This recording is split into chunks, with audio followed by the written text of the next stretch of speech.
नमस्कार दोस्तों क्या आप प्रेज के लिए काम करते हैं? यानी जब आप कोई काम कर रहे हैं तो क्या आपके लिए ये एक साइकोलॉजिकल ज़रूरत होती है कि लोग आपके काम को देखें, उसको अप्रिशिएट करें, आपके बारे में अच्छी अच्छी बातें बोलें? और अगर लोग ऐसा नहीं करते तो क्या आपका मोटिवेशन, आपका उस काम को करने का सारा जोश एकदम से ठंडा हो जाता है, मर जाता है? इसी तरीके से अगर लोग आपके काम को क्रिटिसाइज कर देते हैं या उसमें कमियां निकालते हैं या कहते हैं कि यार ये क्या बेवकूफ़ी कर रहे हो, तो ऐसा सुनकर क्या आपका सारा का सारा जोश ठंडा हो जाता है? आज हम इसी के बारे में बात करेंगे कि आपका अच्छे काम करने का मोटिवेशन कहां से आ रहा है, उसका सोर्स आपके अंदर है या आपके बाहर से आ रहा है। और हम ये देखेंगे कि इस सोर्स के आपके अंदर या आपके बाहर होने से आपके काम पर क्या असर पड़ता है, आपकी सक्सेस पर और आपकी सर्च फॉर एक्सेलेंस पर क्या असर पड़ता है और आपकी लाइफ पर क्या असर पड़ता है। अगर आपने अब तक सब्सक्राइब नहीं किया है तो सब्सक्राइब करिए और इस बेल आइकॉन को दबाइए। दोस्तों, तारीफ सबको अच्छी लगती है, एप्रिसिएशन की जरूरत सबको होती है। सवाल यह है कि कितनी जरूरत होती है। क्या एप्रिसिएशन आपके लिए सिर्फ एक फील गुड है, आपको अपने काम को करते रहने के लिए मोटिवेशन बढ़ाने का एक साधन है, या फिर वो आपके लिए ऑक्सीजन की तरह जरूरी है और अगर आपको एप्रिसिएशन न मिले तो आप वो काम ही नहीं कर पाते? जाहिर सी बात है कि अगर मैं और आप इक्वली स्किल्ड हैं और मेरे लिए अप्रिसिएशन सिर्फ एक फील गुड है और आपके लिए अप्रिसिएशन ऑक्सीजन के समान जरूरी है, आप अप्रिसिएशन के बिना काम ही नहीं कर पाते, तो जब जब अप्रिसिएशन अवेलेबल नहीं होगा मैं तो अपना काम करता रहूंगा क्योंकि मेरे लिए तो सिर्फ एक फील गुड है वो। लेकिन आप अटक जाएंगे क्योंकि आपके लिए तो काम करने के लिए अप्रिसिएशन बड़ा जरूरी है। और इसी तरीके से अपनी बुराई सुनना या अपना क्रिटिसिज्म सुनना सबको बुरा लगता है। सवाल यह है कि कितना बुरा लगता है। क्या वो आपको बस हल्का सा इरिटेट करता है या हल्का सा पिन प्रिक की तरह लगता है जिसको आप झटका देकर आगे निकल जाते हैं, ठीक है कोई बात नहीं, या फिर वो क्रिटिसिज्म आपको इतना गहरे मार देता है कि आपका उस काम को करने का सारा जोश ही खत्म कर देता है? जाहिर सी बात है कि अगर दो दोस्त हैं, राम और श्याम, दोनों इक्वली स्किल्ड हैं और राम क्रिटिसिज्म को शेक ऑफ कर पाता है, उसको झटका देकर आगे बढ़ पाता है, जबकि श्याम क्रिटिसिज्म से इतना गहरे आहत हो जाता है कि उसका काम करने का जोश ही खत्म हो जाता है। तो जब जब दुनिया क्रिटिसाइज करेगी, राम तो अपना काम करता रहेगा, श्याम अटक जाएगा। यानी अगर दूसरों से मिलने वाली तारीफ और बुराई आपको बहुत गहरे असर करती है तो फिर आप हमेशा उस मोटी चमड़ी वाले व्यक्ति के मुकाबले डिसएडवांटेज पर होंगे जिसको दूसरों की बुराई या तारीफ का कुछ खास असर नहीं पड़ता। इसको आप लोकस ऑफ कंट्रोल से भी समझ सकते हैं कि आपके इमोशंस का, आपकी फीलिंग्स का कंट्रोल आपके अंदर बैठा हुआ है, आपके बाहर बैठा हुआ है, दूसरे लोगों के हाथ में है। यानी अगर मेरे मोटिवेशन पर दूसरे लोगों से मिलने वाली तारीफ या बुराई का बहुत ज्यादा असर पड़ता है, या तो वो बहुत हाई हो जाता है या बिल्कुल लो हो जाता है, तो फिर मेरे मोटिवेशन का कंट्रोल, मेरी इमोशंस का कंट्रोल बाहर बैठा हुआ है, एक्सटर्नल लोकस ऑफ कंट्रोल है।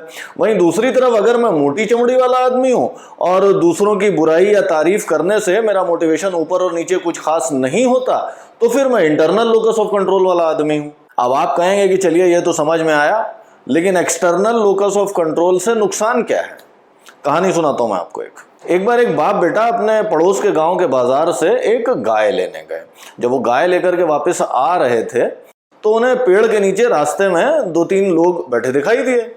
अब उन लोगों ने देखा कि चिलचिलाती धूप है, बाप बेटा और गाय तीनों पैदल चलते चले आ रहे हैं।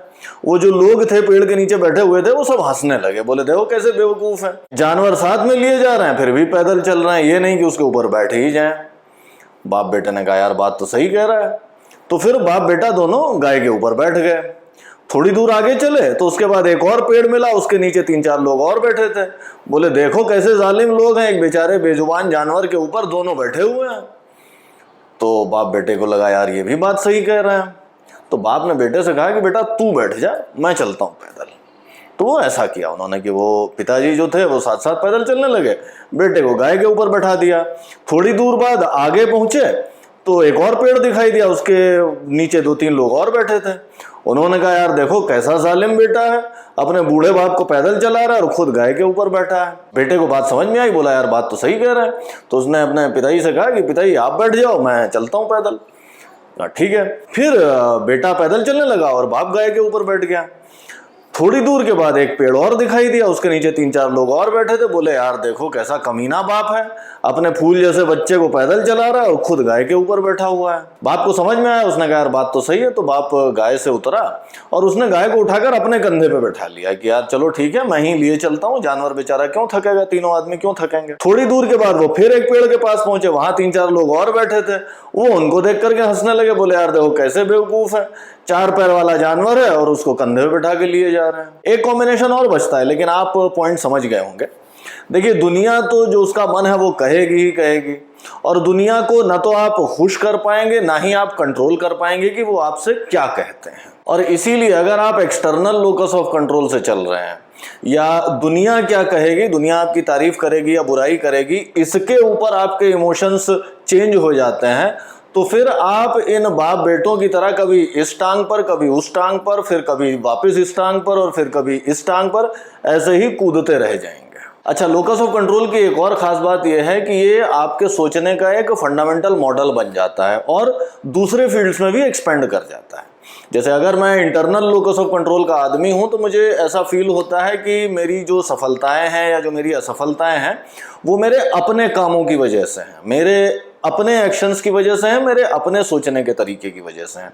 वहीं अगर मैं एक्सटर्नल लोकस ऑफ कंट्रोल वाला आदमी होता हूं, अगर मेरी फीलिंग्स, मेरे इमोशंस बाहर के लोगों के ऊपर या बाहर के फैक्टर्स के ऊपर डिपेंडेंट होते हैं, तो फिर मैं अपनी सफलताओं और असफलताओं का श्रेय भी बाहर के फोर्सेस पे देने लग जाता हूँ। मुझे ये लगने लगता है कि मेरे फेलियर्स जो हैं वो या तो मेरी किस्मत ने साथ नहीं दिया, या मैं बड़े अच्छे स्कूल में नहीं पढ़ता था, या मेरे आसपास जो लोग थे उन्होंने मेरा साथ नहीं दिया, या कोई और रीजन था। बेसिकली आप अपनी असफलताओं का मटका बाहर के फोर्सेस पे फोड़ने लग जाते हैं। और ध्यान दीजिए कि अगर आप इंटरनल लोकस ऑफ कंट्रोल से सोचते हैं, अगर आपको ऐसा लगता है कि हाँ मेरी इमोशंस का कंट्रोल मेरे अंदर है और मेरी सफलताएं और असफलताएं भी मेरे अपने कामों और मेरे अपने विचारों पर डिपेंड करती हैं, तो वो काफ़ी एम्पावरिंग थॉट है, आपको काफ़ी पावरफुल फील होता है। आपको ऐसा लगता है कि हाँ मेरी ज़िंदगी की दशा और दिशा मैं खुद चेंज कर सकता हूँ, मैं खुद काफ़ी हद तक डिटरमिन कर सकता हूँ। आपको काफ़ी सारा कॉन्फिडेंस इस वजह से आता है। और जब आप इंटरनल लोकस ऑफ कंट्रोल से सोचते हैं तो आपको ऐसा लगता है कि हाँ मेरे काम करने से, मेरे एक्शन लेने से चीज़ें बदल सकती हैं। इसकी वजह से आप लंबे समय तक एक काम पे डटे रहते हैं, परसिवियर कर पाते हैं और आप आसानी से गिव अप नहीं करते। जाहिर सी बात है, आपको लग रहा है कि हाँ यार मैं कुछ करूँगा तो अगर मैं हार भी रहा हूँ तो भी मैं जीत सकता हूँ। और वहीं अगर आप एक्सटर्नल लोकस ऑफ कंट्रोल से सोचते हैं, आपका किसी काम को करने का जोश दूसरों के आपकी तारीफ न करने से, आपकी बुराइयां कर देने से ठंडा हो जाता है, या फिर आपको ये लगता है कि यार किस्मत बड़ा रोल प्ले करती है, या मेरी बैकग्राउंड बड़ा रोल प्ले करती है, या मेरे आसपास के लोग मेरा साथ देंगे या नहीं, तो फिर आप आधा तो काम शुरू करने से पहले ही गिव अप कर चुके होते हैं और बाकी आधा जहां आपको पहली बाधा मिलती है, पहला ऑब्स्टेकल आता है, आप वहीं छोड़ देते हैं। भाई जब मेरे कुछ करने से होना ही कुछ नहीं है तो फिर फायदा क्या, कंट्रोल तो सारा का सारा बाहर है। आइए अब देखते हैं कि ये पता कैसे किया जाए कि मेरा लोकस ऑफ कंट्रोल इंटरनल है या बाहरी। पहला सवाल जो आप अपने आप से पूछ सकते हैं वो ये कि तारीफ मेरे लिए कितनी जरूरी है। क्या मुझे तारीफ सुनकर के सिर्फ अच्छा लगता है, या फिर वो मेरे लिए वैसे जरूरी है जैसे ऑक्सीजन, कि अगर मुझे तारीफ न मिले तो क्या मैं काम को करता रहूंगा, या फिर मेरा जोश बिल्कुल ठंडा हो जाएगा, मुझे उस काम को करने का मन ही नहीं करेगा। नंबर 2, जब लोग मेरी बुराई करते हैं, मेरे काम को क्रिटिसाइज करते हैं, तब मेरा क्या रिस्पॉन्स रहता है। क्या मुझे लगता है हाँ ठीक है क्रिटिसाइज कर रहे हैं, देखते हैं क्या वाकई ये कमियां हैं और फिर आगे बढ़ा जाए, और या फिर मेरा सारा का सारा जोश ठंडा हो जाता है, मोटिवेशन टूट जाता है और कॉन्फिडेंस खत्म हो जाता है। अगर ऐसा होता है क्रिटिसिज्म सुनकर तो जाहिर सी बात है कि आपका लोकस ऑफ कंट्रोल एक्सटर्नल है। और नंबर 3, अपने बड़े फेलियर्स के बारे में सोचिए और ये देखिए कि वो फेलियर्स क्यों हुए। क्या उसके लिए आप जिम्मेदार थे या दुनिया जिम्मेदार थी। और अगर आपको अक्सर ऐसा लगता है कि आपके फेलियर्स के लिए दुनिया जिम्मेदार थी, या किस्मत, या बाहर वाले लोग, या साधन, या और भी कोई चीज, तो फिर आप एक्सटर्नल लोकस ऑफ कंट्रोल के शिकार हो सकते हैं। यानी थोड़ा समय लगाकर अपने सोचने के तरीके के बारे में खुद सोचिए। ये समझने की कोशिश करिए कि आपके इमोशंस का कंट्रोल आपके अंदर है या बाहर, आपकी सफलताओं और असफलताओं का कंट्रोल आपके अंदर है आपके बाहर। उससे आपको काफी ठीक ठाक आइडिया लगेगा कि आप एक्सटर्नल लोकस ऑफ कंट्रोल से सोचते हैं या इंटरनल लोकस ऑफ कंट्रोल से। और अब सवाल ये कि अगर हम एक्सटर्नल लोकस ऑफ कंट्रोल से सोचते हैं तो फिर हम उसको इंटरनल कैसे लेकर के आए। अगर आप एक्सटर्नल लोकस ऑफ कंट्रोल से सोचते हैं तो फिर आपका ये ट्रेंड बिहेवियर है और हम उस ट्रेंड बिहेवियर को चेंज करना चाहते हैं।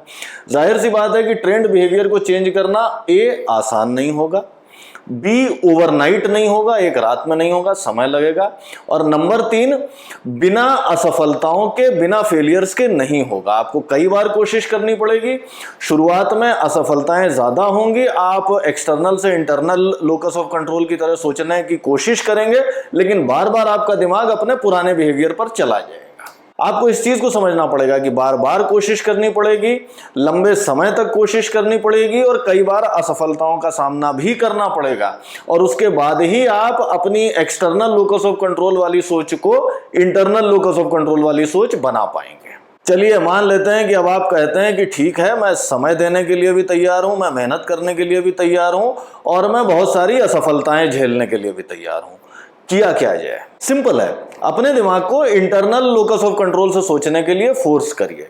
जब जब आपका दिमाग ये कहे कि यार किस्मत ने साथ नहीं दिया, कान पकड़ के उसको कहिए कि ये सब बेकार की बातें हैं, अंदर कंट्रोल है, मैं जो करूंगा उससे आउटकम निकलेगा।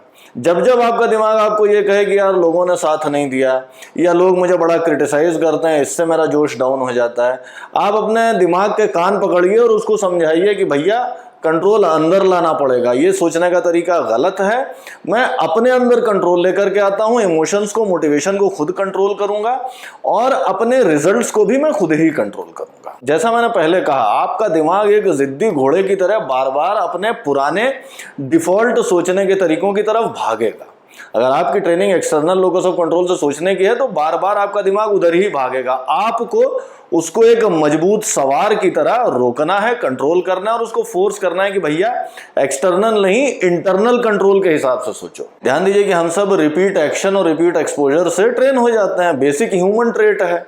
तो इसलिए जब आप अपने दिमाग को बार बार इंटरनल लोकस ऑफ कंट्रोल से सोचने के लिए फोर्स करेंगे और उसे आप ये काम इनफ बार करवा देंगे तो फिर वो ट्रेन हो जाएगा। ये जरूर हो सकता है कि आपका दिमाग 50 बार में ट्रेन हो और मेरा दिमाग 100 बार में ट्रेन हो, लेकिन ट्रेन तो हो ही जाएगा। यानी अगर अच्छा काम करने के लिए तारीफ आपको ऑक्सीजन के समान जरूरी है, बिना तारीफ के आपका सारा जोश खत्म हो जाता है या फिर क्रिटिसिज्म आपके सारे जोश को मार डालता है, तो फिर आप एक्सटर्नल लोकस ऑफ कंट्रोल की सोच का शिकार हो सकते हैं, जो कि आपकी ग्रोथ को बहुत जल्दी रोक देगी। आप अपने दिमाग को इंटरनल लोकस ऑफ कंट्रोल के तरीके से सोचने में ट्रेन करिए। ये रीट्रेनिंग आप अपने दिमाग को शुरू में फोर्स करके कि आप एक्सटर्नल नहीं इंटरनल लोकस ऑफ कंट्रोल से सोचो, ऐसा फोर्स करके शुरू में कर सकते हैं और जब आप 10, 20, 50 बार अपने दिमाग से ऐसा करवा लेंगे तो फिर वो अपने आप ही ट्रेन हो जाएगा। मोटी चमड़ी बनाइए, तारीफ और बुराई का बस हल्का सा असर होना चाहिए, बहुत ज्यादा नहीं। आज के एपिसोड में इतना ही। अगर आपको ये एपिसोड अच्छा लगा तो दोस्तों के साथ शेयर करिए, लाइक और कॉमेंट करिए, और अगर आपने अब तक सब्सक्राइब नहीं किया है तो सब्सक्राइब करिए और इस बेल आइकॉन को दबाइए। जल्दी मिलते हैं एक नए एपिसोड के साथ, तब तक के लिए बाय।